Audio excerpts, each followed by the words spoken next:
Rastafarians and Jews have cultures which seem to come from opposite ends of the spiritual spectrum. Their shared values are the subject of a film which recently screened at the San Francisco Jewish Film Festival. Awake Zion's director, Monica Haim, says she started the search for common roots as a way to better understand her own. I grew up thinking that I was being taught that I was an Israelite. So, and that's your belief that you're an Israelite. So, in all of this conversation, is it possible that we can all agree to be Israelites? Monica Haim grew up Jewish in Miami. She says a reggae festival in California was the starting point for her project.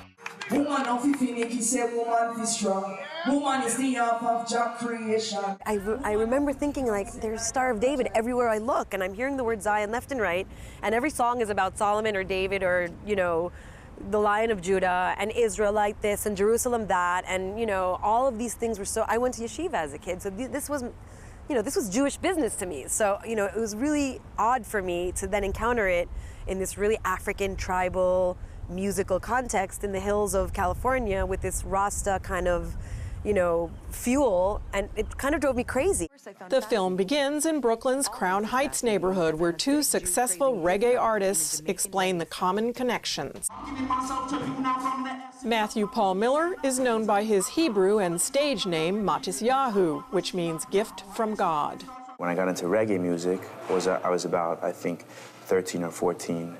I started smoking herb, doing all kinds of different things.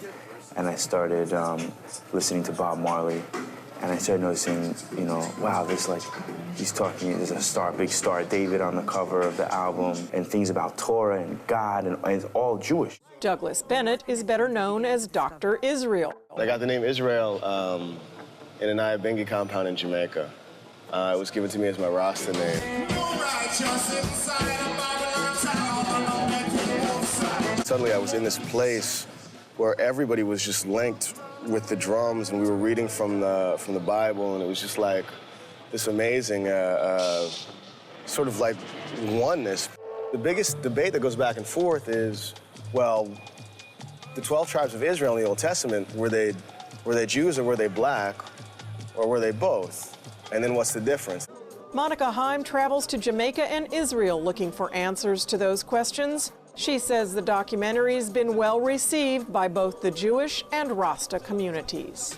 These kinds of dialogues about religion and, you know, what Zion is and these kinds of things, they can get really dicey, as we all know. But when you put some nice music under it, all of a sudden it's like a cushion almost.